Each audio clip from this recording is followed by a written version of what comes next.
మీరందరూ ఆశపడుతున్నారా యేసయ్యను చూడాలని?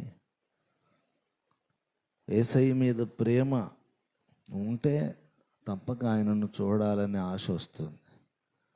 యేసయ్యను చూడాలని ఆశ లేదంటే ఆయన మీద ప్రేమ కూడా నీకు లేదని అర్థం.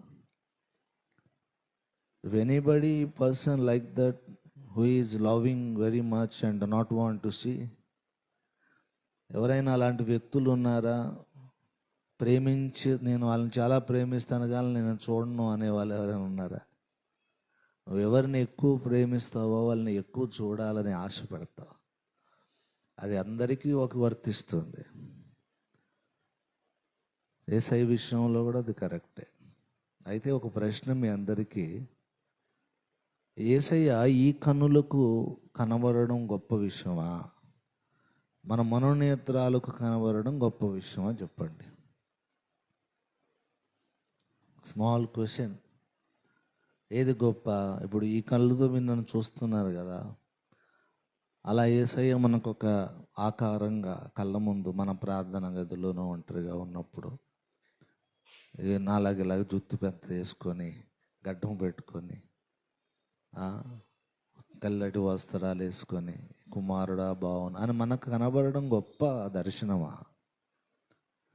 లేదా మనం భౌతిక నేత్రాలకు కాకుండా మన లోపల మనోనేత్రాలకు ఆయన దర్శనం ఇవ్వడం గొప్ప సంగతి? చాలా చిక్కు ప్రశ్న కదా.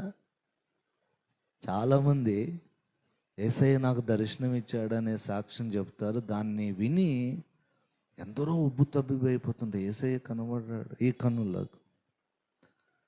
కానీ ఈ భౌతికమైన నేత్రాలకు కనబడడం కంటే యేసయ్య మన నుండి కోరుకునేది మనోనేత్రాలకు ఆయన ఎక్కువ ప్రత్యక్షం కావడానికి ఇష్టపడతాడు. ఎందుకంటే 3.5 సంవత్సరాలు యూదా ఇస్కరియోత ఈ కళ్ళుతో యేసయ్యను చూస్తూనే ఉన్నా భ్రష్టుడైపోయాడు కదా. తోమాతో ప్రభు ఏమన్నారు? నువ్వు చూసి నమ్మావు, చూడక నమ్మిన వారే ధన్యులు. అంటే భౌతిక నేత్రాలతో యేసయ్య లేచాడు, పునరుద్ధరణుడయ్యాడు, ఇలా నేను చూడాలి, చూస్తే కానీ నేను నమ్మను, ఆయన గాయాల్లో నా వేలు పెట్టాలన్నా.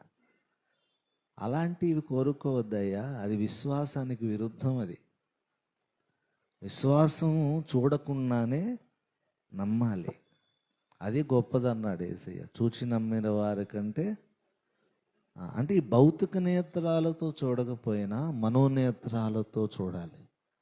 మోషే చూశాడా? మండుచున్న పొదలో అగ్ని జ్వాలల్లో చూసేంతవరకు ఆ దర్శనం మోషేకి రాలేదు. ఐగుప్తులో ఉండగానే అదృశ్యుడైన వాణ్ణి చూచుచున్నట్లే స్థిరబుద్ధి కలిగి ఐగుప్తు ధనము పాపభోగం అన్నీ వదిలేశాడు. అప్పుడు దర్శనం రాలే మోషేకి. అగ్నిజ్వాలలు ఏమన్నప్పుడు కనబడ్డా? లేదు. అతని మనోనేత్రాల ఎదుటని యెహోవా దేవుని సాక్షాత్కారం పొందాడు. That is very deadly important. నీ మనోనేత్రాల ఎదుట దేవుని చూడడమే ముఖ్యం.